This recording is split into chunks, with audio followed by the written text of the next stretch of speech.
Hey everybody, welcome to the Northeast Georgia History Center's members-only live stream today. I wanted to talk to you today about the idea of illuminated manuscripts in a grand sense, but also to sort of just give you an appreciation for what it was to teach and to transfer knowledge in the medieval period and to have a book. We are very, very blessed in the modern era. We can have access to almost any book that's ever been made. And thanks to certain vendors, they can have that book delivered to our very front door within a couple of days. And this is a miracle on several different levels. But before this time, books were incredibly important, but they were also incredibly complex things that required a very, very long process. So we're going to get into some of the details of illuminated manuscripts, how they evolved, the artwork, some of the interesting things about them. But the first thing I wanted to show you is a video from our friends at the Getty Museum that gives you just a very brief overview of what it took to actually get from the beginning of a book to the end. So let's go ahead and roll that video. In the Middle Ages, parchment was used to make the pages of books. Parchment was made from the skins of animals. The transition from a fresh skin to a surface suitable for writing was a slow and laborious process. The parchment maker selected skins of sheep, goats, or calves. Skins were soaked in lime water for 3 to 10 days to loosen the animal's hair. The parchment maker then scraped away the hair and any remaining flesh. After this, the skin was soaked in fresh water to remove the lime and then stretched tightly on a frame. A special rounded knife was used to scrape the hide to the desired thickness. The process of scraping continued over the course of several days. During this time, the parchment maker continually tightened the tension on the stretching frame while the skin dried. The result was parchment, a smooth and durable material that could last over 1,000 years. Before parchment could be written on, it had to be specially prepared. First, the parchment was rubbed with pumice powder to roughen the surface, and then dusted with a sticky powder. These steps made the surface receptive to inks and colors. The whole finished skin was then cut down to the size of the pages needed for a particular book. A big manuscript was assembled from sheets almost as large as a single skin.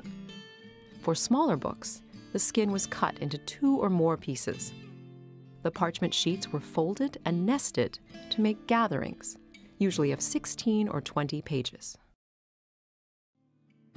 The vibrant illuminations in a medieval manuscript often overshadow the words on the page, yet the writing of the script was as important as the painting of the images. The tools of a scribe, the person who copied the text onto the page, were simple. Pens, called quills, were made from the feathers of a bird, which were soaked in water, dried, and hardened with heated sand. The scribe carved the quill to a rough point, cut a slit to draw ink down, then trimmed the point to the proper width. The shape of the quill point varied with the style of the lettering being copied. Scribes made ink from a variety of materials. Gall nuts, growths found on oak trees, were often used to create a dark black ink. Black ink was also made by dissolving a common carbon substance. The resulting ink was called lamp black. Before the scribe began writing, he ruled the parchment using a straight edge. Medieval scribes and their patrons prized a regular and elegant script.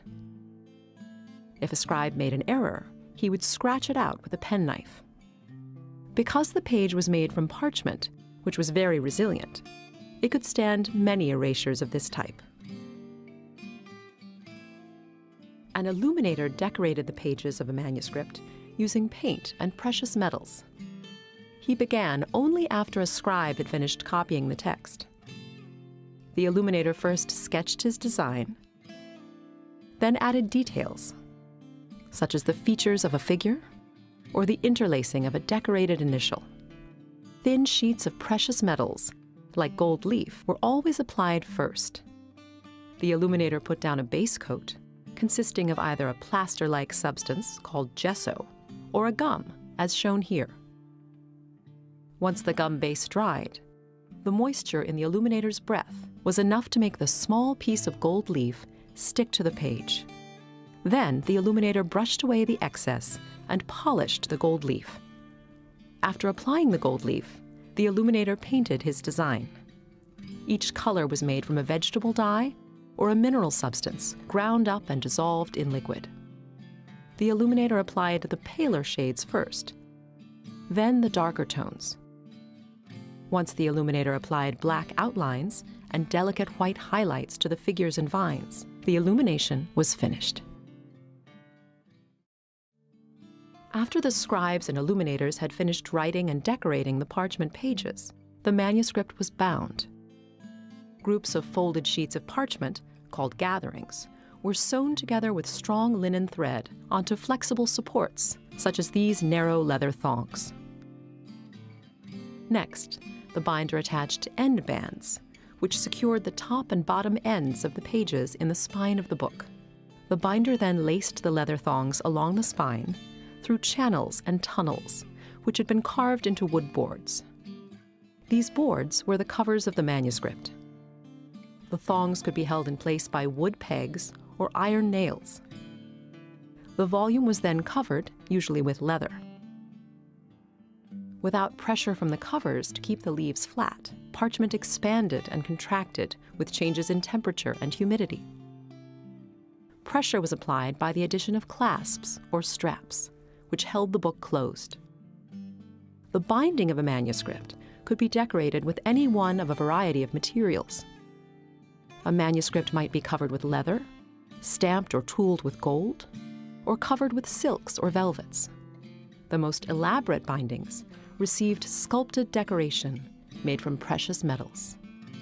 The materials of the binding depended on the wealth of the patron, the type of manuscript, and its intended use.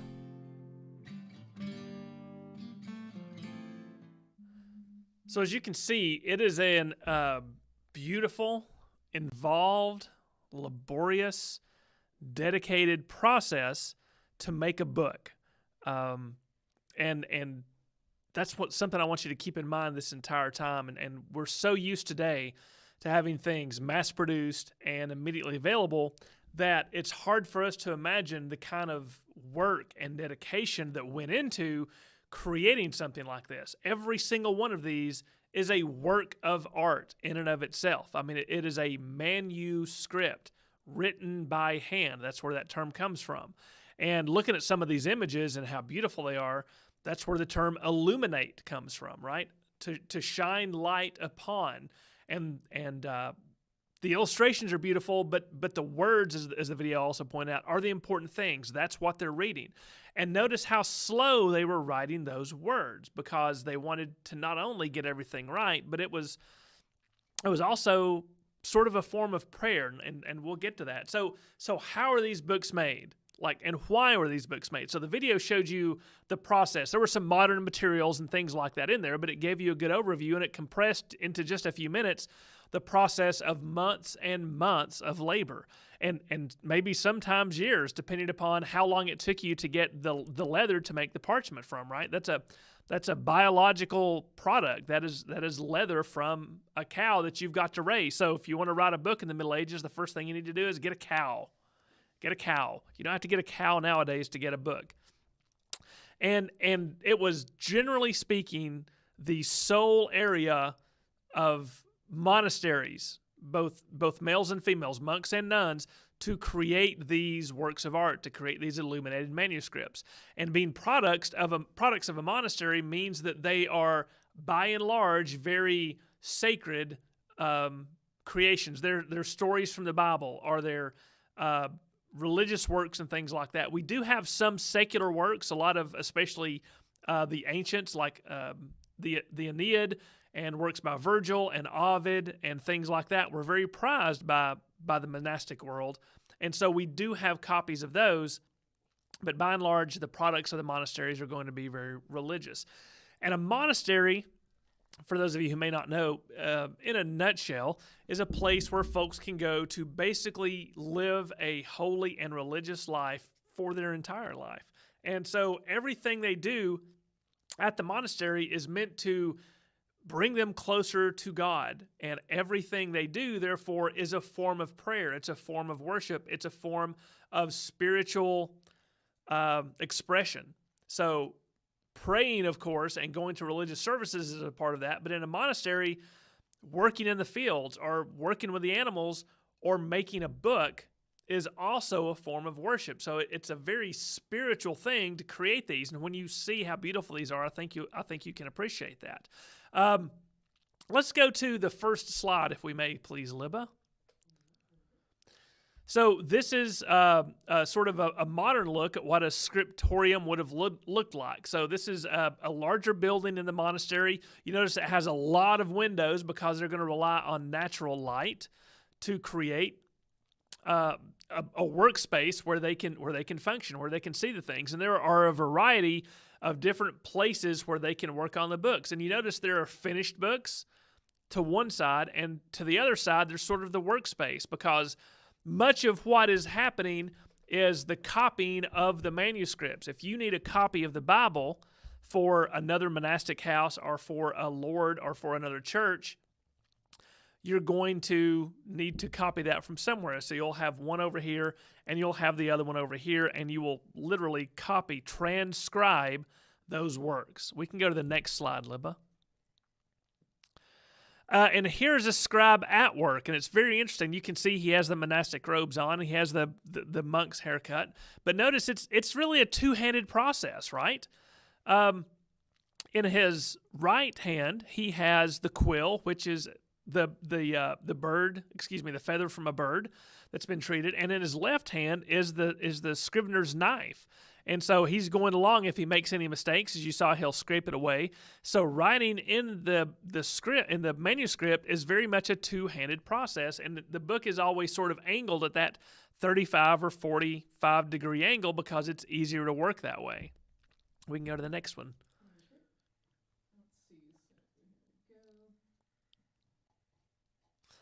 And here's another, an earlier example, but you can see it's still a two-handed process, and the monk is sitting in a chair, and at the desk, and he has one manuscript above him, like right here, and then he's working on the second one, and he's got his hood up because remember, there's no central heat or air in the medieval period, so the scriptorium and the entire monastery is going to be subject to the environment and to the weather of the day. We can go to the next slide.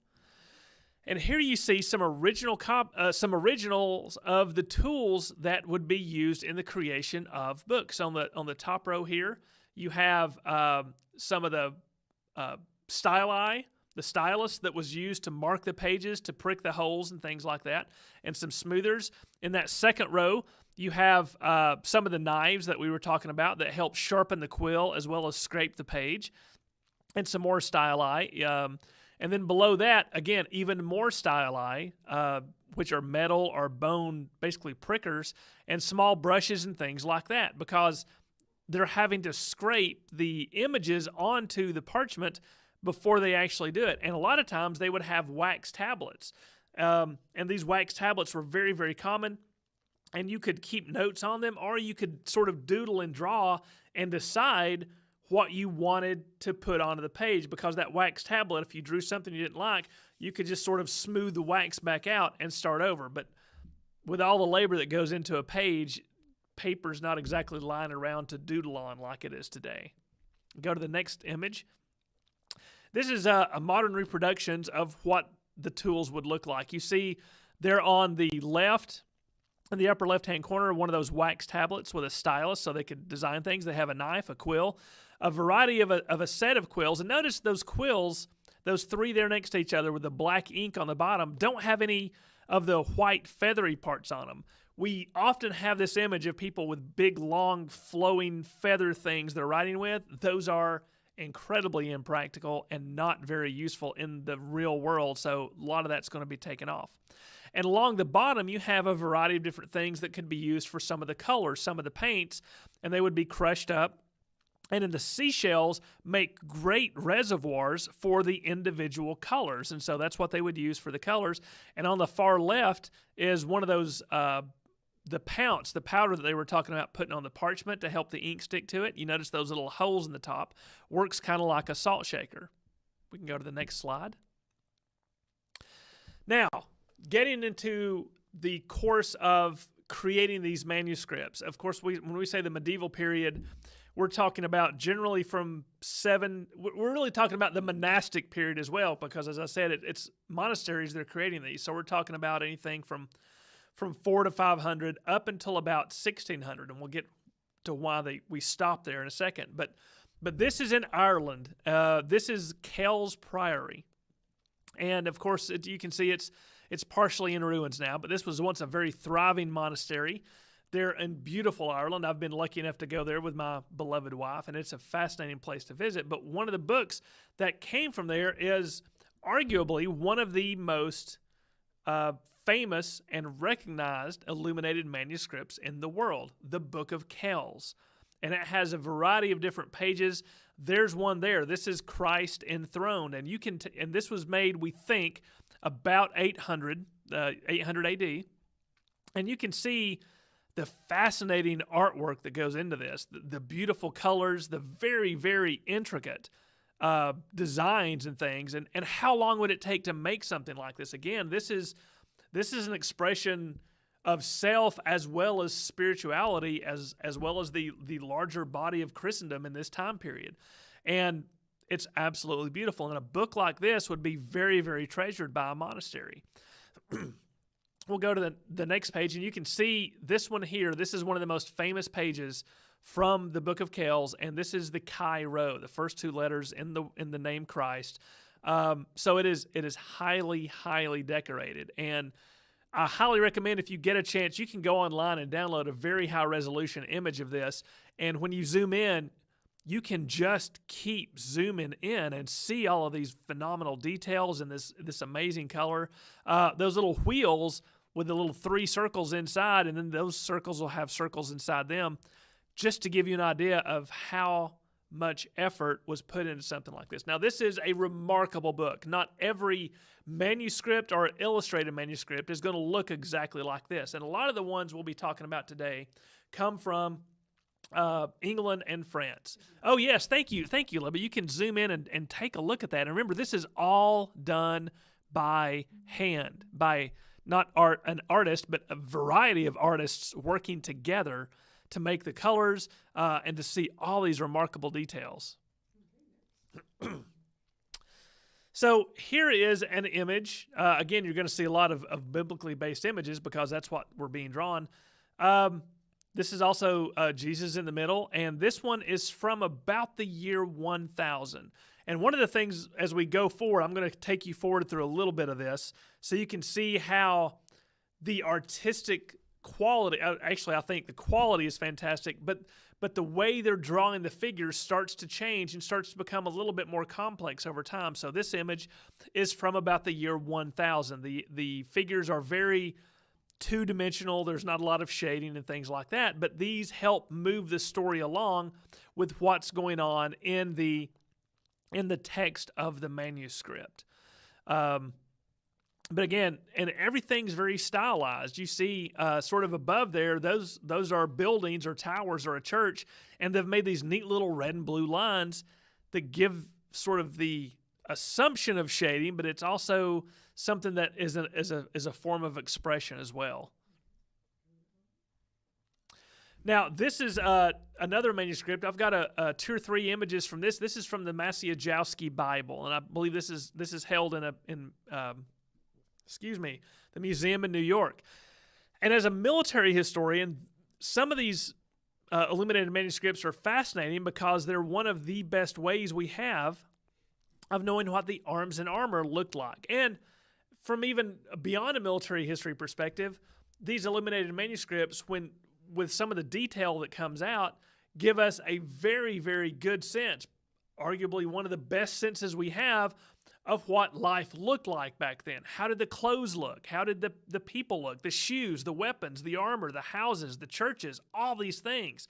Because we're talking about over 1,000 years ago, and a lot of the material culture has gone away, but the drawings that we have still can give us amazing detail. So even in this one, you can see some of the armor, the stylized male armor is from head to toe, and the different kinds of helmets, the spears, the swords, how they're holding the swords, and things like that.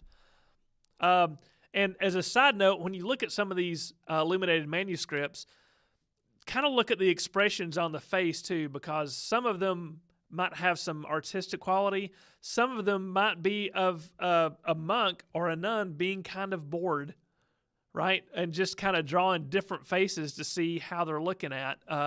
And, you know, the hand going out is always a really, really common motif. Here's another one. This is the story of David and Goliath from the Maciejowski Bible. Maciejowski actually is, by the way, this was originally, we think, created in what's now Poland. And you see there the large image of Goliath and the small diminutive David with his shepherd's crook and that famous sling.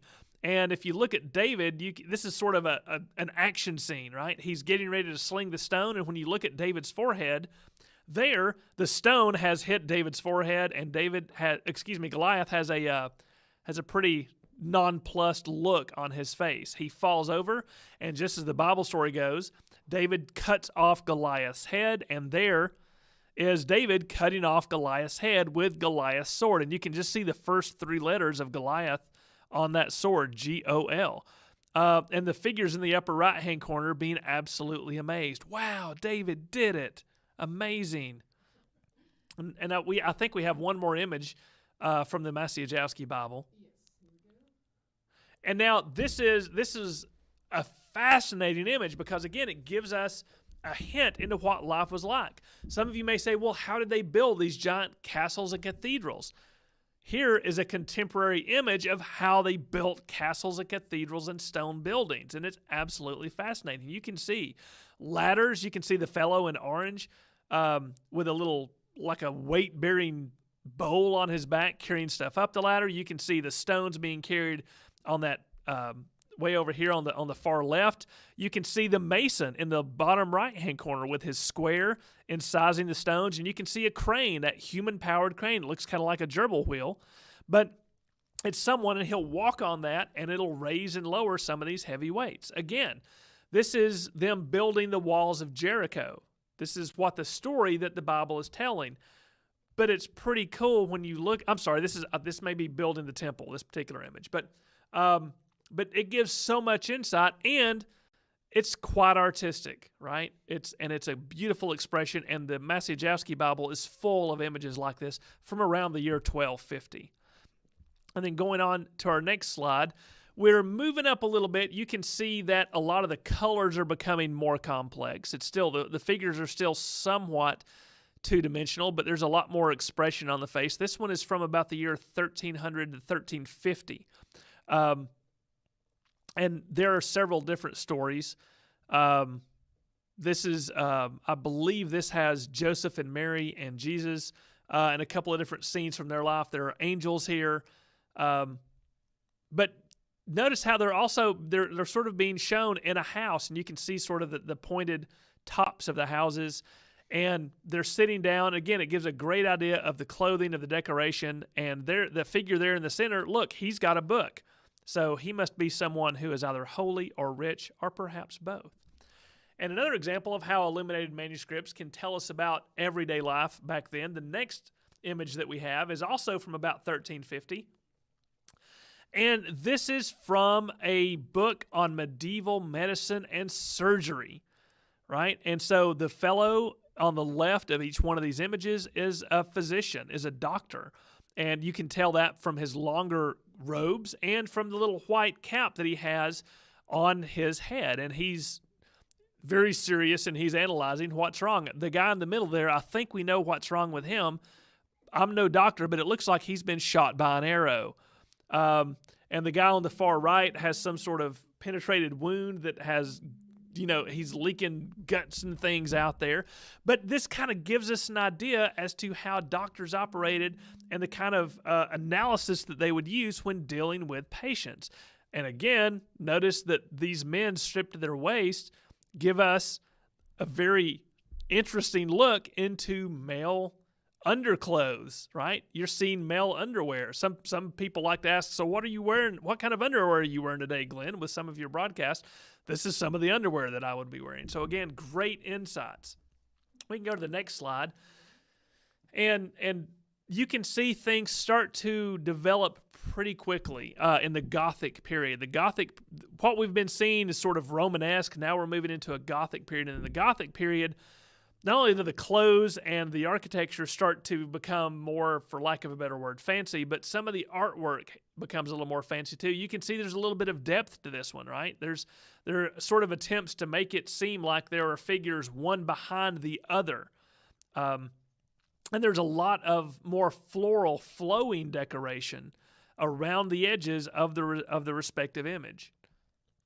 And I believe this one is Mary presenting Jesus to the rabbis in the New Testament. And so you get to about 1450. So, we're about, what is that? About 500 to 600 years from where we began. And the image becomes quite fancy. There's a lot of depth. There are people are being shown from the side. People are being shown from the back. There's very much a three-dimensional attitude to this. There's a lot of perspective and a lot of shading that gives it closer to what we think of as real art. It also becomes, in this time period, there's a lot more secular illumination going on in some of the books that are being created. Every book at this point is still handmade, but now the monasteries are bigger, there are more of them, and the wealthy, the nobility is able to commission different types of books with some of these monasteries. And there are books called Books of Hours. And these are smaller books. They're about this big, and they're smaller, but they have a lot of artwork because they're one way for the nobility to show off their wealth. And they're also sort of a daily devotional. They're not going to have the entire Bible in there, but they may have the stories that are that person's, the man or the woman's favorite Bible stories, and they can, since it's a custom-made piece, they can request those, and this is what they would read when they're performing their hours, when they're performing their prayer time, and that's where you get the names of these books. And so the colors continue to be a lot more vibrant. There's a lot more of the sort of the rarer colors like blue. You see a lot more blue in this than perhaps we've seen in the past. And one of the interesting things, I'll sort of do a little sidebar here. A couple of years ago, we weren't exactly sure if creating illuminated manuscripts was primarily a monk thing or if nuns ever themselves actually took part in something like this. We know that monks did.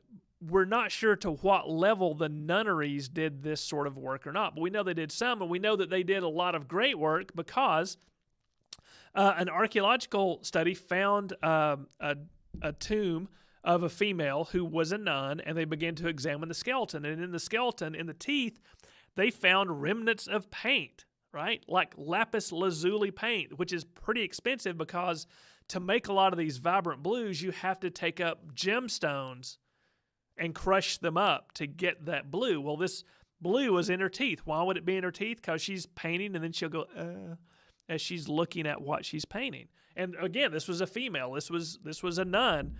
And so just from being able to find that pigment on her skeleton, we know that she must have been taking part in a lot of the work. And again, you can see by the beauty of the work, there's a lot of beautiful work going on at this time period. We can go to the next slide. This is pushing 1600. This is in the 1500s. And again, you can see that we have come a long way from that first image that I showed you back in the 800s. There's depth, there's shading, there's perspective. There's a lot more detail being put in. This is someone who's having to face death. And again, we're still getting some great clues about the material culture of the day. You can see she has her book of hours right there. That's how she's able to hold off the dark angel. but we're getting details about the books, about the clothes and things like that, and there's just a lot more evolution from the artistic perspective that we can look at going from the manuscripts in the 800s till we get up to the 1500s. But then, of course, something happened. Well, actually, we'll come back to that in a second. So I wanted to talk to you also, in the last 15, 20 years, there's been a lot of scholarship done on some details of these illuminated manuscripts, because some of them, as they tell stories, they're going to have things on the edge, the marginalia, right, in the margins. And so we think that there are these monks working on these books, and they have to make these beautiful things, but they may also have some time to make things fancy. And so they drew things in the margins of these illustrations. And like I said, there's been a lot of work done recently, because there's some really interesting, weird stuff going on in the margins of illuminated manuscripts. And there are themes, and we still don't know exactly what these themes are. Take a look at this one. What do you see? A dog riding a rabbit, jousting with another rabbit riding a snail with a man's head. If you can figure this one out, please give us a call or drop us a line on Facebook. But it's whimsical, it's fun, and somehow, again, we're not sure how this theme of snails started, but when you start looking at these illuminated manuscripts, there is example after example after example of a knight or someone fighting a snail. And sometimes it looks like the knight loses. We can go to the next one, Libba. Okay. Would you rather see the marginalia 2 or printing press? Oh, let's go to marginalia 2. Okay, cool. Yes. We'll do that. So here we go. All right. Okay, here's something weird. Here's a golem-like creature riding a multi-legged dragon with a stick. And this has a lot of these marginalia have nothing to do with the story being told in the text. Nothing. They're just an artistic expression. They're quaint and they're whimsical. And we can go to the next one. Here is a knight who is a snail riding a dog. Right? We can go to the next one. You're going to see a series of snails. Here we go. Another snail. Yes, here's a snail fighting a knight. And it doesn't look like the knight's doing very well, to be honest, against this snail. Go to the next one. All right, and here we go. So here's a very interesting one that's in the marginalia. Do any of y'all recognize this character from a beloved 20th century science fiction franchise? It looks a lot like Yoda, doesn't it? And yet, this is in a manuscript from sometime in the late 1300s, early 1400s. He's got, some sort of weird flipper hands going on, but isn't that interesting? And to be honest, I don't know if this was an inspiration from Lucas and Frank Oz to create Yoda, or if it's just an incredible coincidence, but it's a pretty remarkable resemblance. Yes, more snails. And again, I wish I could tell you what the deal is, but the best we can figure out is there was some fantastic inside joke for 200 or 300 years in the medieval period, and especially in scriptoriums, that we don't get. And I wish we did. Here's another one. Here's someone praying because the snail's about to do them in, I would guess. Snails and knights fighting in these in the illuminated manuscripts. It's fascinating. And when you go online too, parents, you may want to sit with some of your kids while they're looking up some of the marginalia, because some of the marginalia could be a little more than PG. Some of them were very toilet humor. Some of them were adult themes and things like that. But the snail and the knight seems to be by far the most common theme. Here is just a fellow sticking his tongue out and making a face, very reminiscent of the gargoyles that are on the side of churches and cathedrals. And I think, is there one more, Libba, or did I go? Yeah, we got the Pac-Man. Oh yes. So this is sort of a commentary, actually. So here we have ducks and swans and chickens and hawks and things like that. Birds listening to a bishop preach. Well, notice that the bishop is the traditional enemy of the birds, the fox. Again, there's nothing in the text to indicate anything about this story, but it's very interesting that this must be some sort of metaphor. Perhaps a monk or a group of monks who made this illustration may not have thought very much of their respective bishop, and they wanted to show him as the fox in the hen house, as it were, someone sly and to not be trusted. Yes, another one. So again, this looks kind of like a baseball, but sticks and balls have been fantastic common toys throughout history. So here's another one from marginalia. Someone has, tossed a ball or some ball-like object, and they're hitting it with a stick. Lots of carry through in history when you start really looking at things. Yeah, and that's what I wanted to get to. So you have these. Every book is handmade. Every book is a work of art until you get to the creation of the printing press. Now, the printing press was invented and developed in the West about 1450, something like that, 1452. But, of course, if you only have one printing press working, that's not that big a deal. But as printing presses are developed and become more and more common, they're going to start replacing illuminated manuscripts.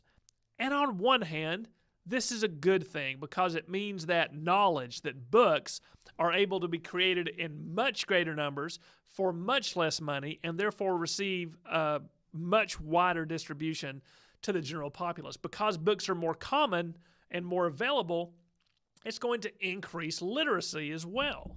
But you can see behind me, this is a typical printing press. This picture is from about the 1500s, and notice it's not hand-drawn, it's a woodcut.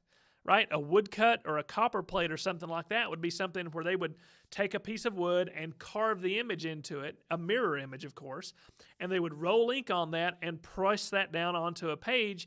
So not only are you having text that's able to be printed much faster, but the images themselves can be reproduced as quick as you can stick a new piece of paper in that press, pull it down.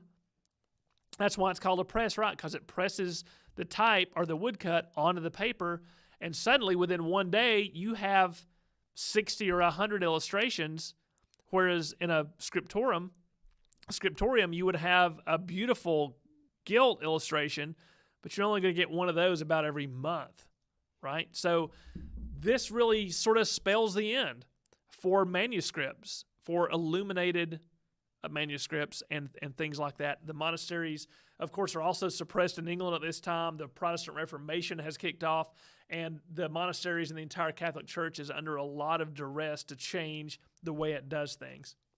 So it's a fascinating history, and when you go look, fortunately, the medieval period has left a lot of these to us. Most of the ones that have been lost are probably due to fire, not from outright destruction, because they have such great value intrinsically in and of what they are, that people tended to not destroy them even when they couldn't read them. A lot of the Anglo-Saxon manuscripts that we have exist not because people could read them in the Renaissance, but because they realized them as something of value.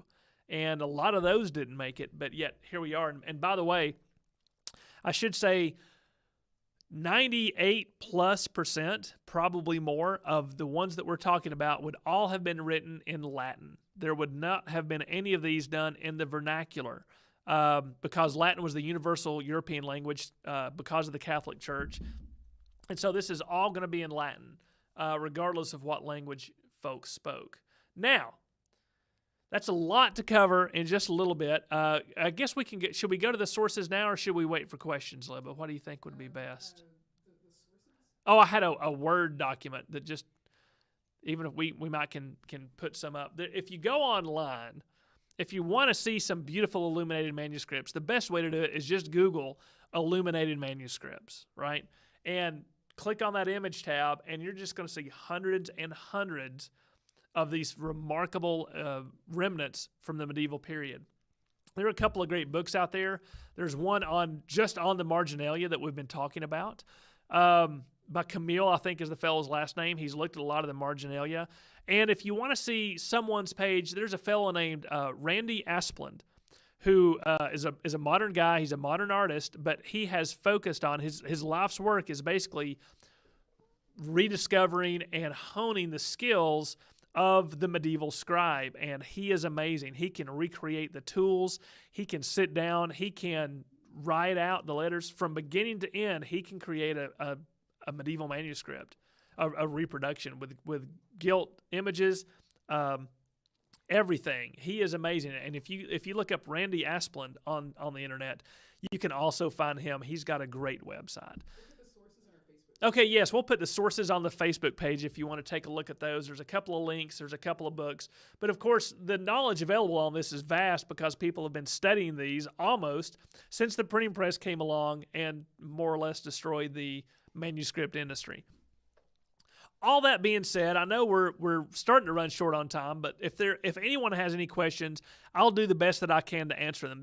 I'm not a medieval manuscript expert by any stretch of the imagination, but I've always loved the medieval period, and I think the manuscripts are some of the best representations that we have left from that period. Were monks paid for their work? Good question. Were monks paid for their work?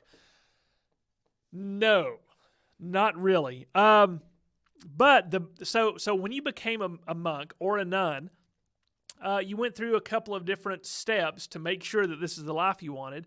And when you entered officially the monastery and dedicated your life to that of a religious person, to a religious order, that was it. You were going to stay there for the rest of your life, and you were going to do whatever your talents allowed you to do. And again, this means that you may be farming the land, you may be creating manuscripts, you may be doing all these things.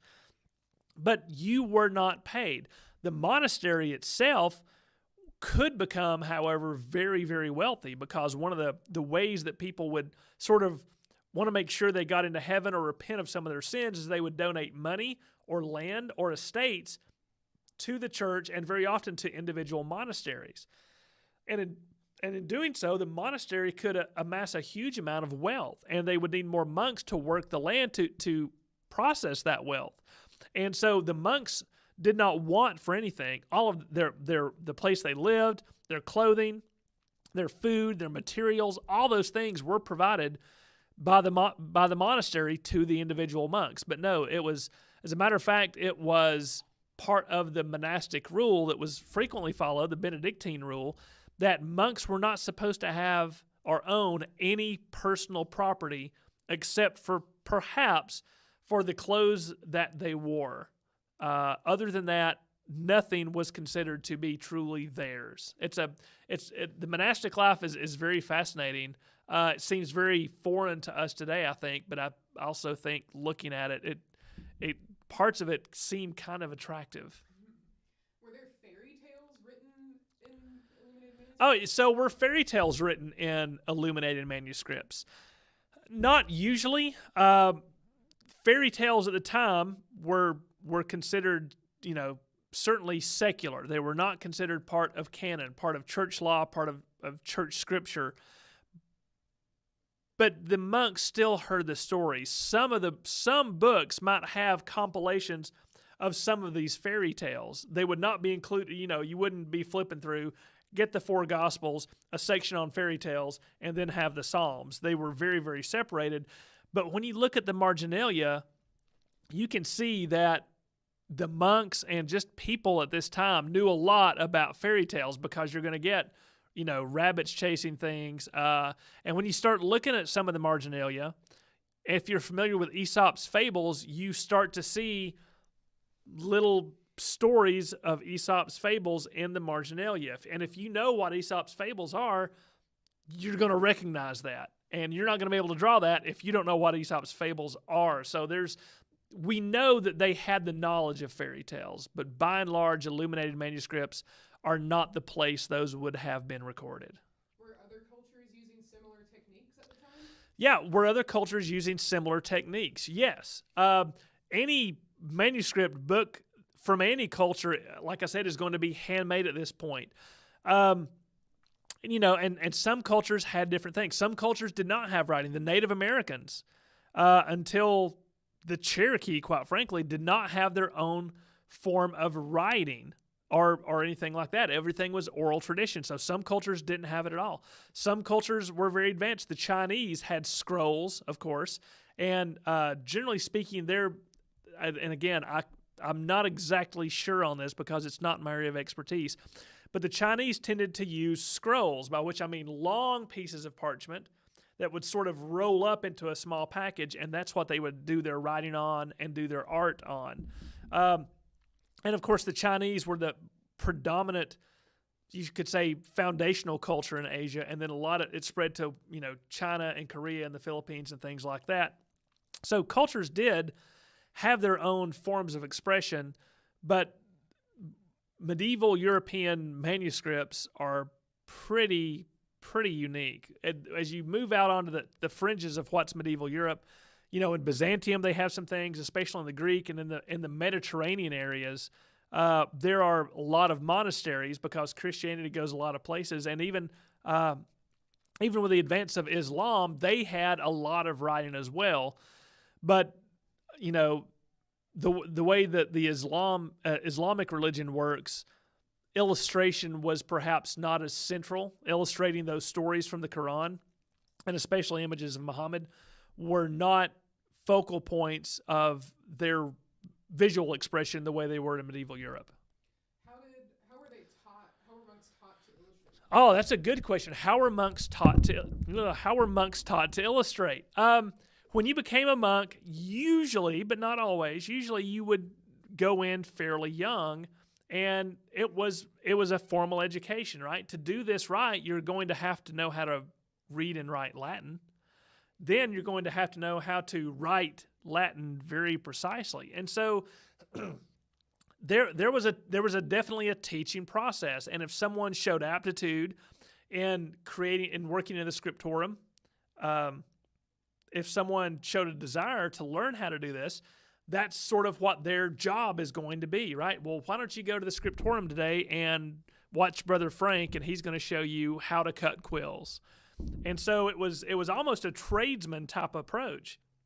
And then there were some people that got very good. And also it's important to remember that as far as we know, it was not likely that one monk would create a book from beginning to end, right? You have division of labor. You have the folks who are going to be working with the animals, the folks who slaughter the animals, the folks who work on the leather to create the parchment and cut the parchment, the folks who do the writing the text. You're going to have the folks who do the art. You're going to have the folks who do the paint. You're going to have the folks who do the gilt work. You're going to have the folks who actually bind the book and put the covers on it and things like that. It is not I make books for the monastery. There's going to be very definite lines and divisions of labor. Now, someone may kind of know how to do all the steps, but generally speaking, we think folks are going to specialize on one aspect of manuscript production.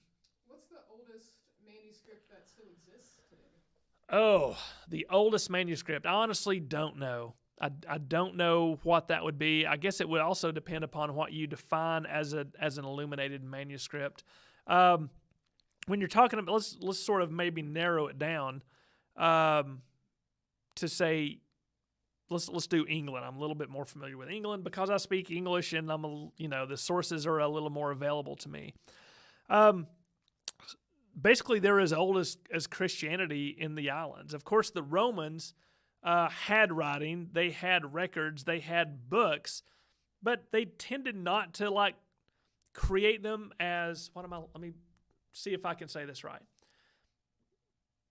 What sets an illuminated manuscript from medieval Europe apart is that it is basically an expression of spiritualism, and it is in and of itself worship, right? And so it's not only holds a story from the Bible or the entire Bible, but the very creation of it was a work of spiritual uplifting. And so that's more than just sitting down and writing a book, right? Someone can pour their soul into a book that they're writing, but it's not necessarily a form of worship. And that, at least for the purposes of this presentation, is sort of how we're defining what an illuminated manuscript was.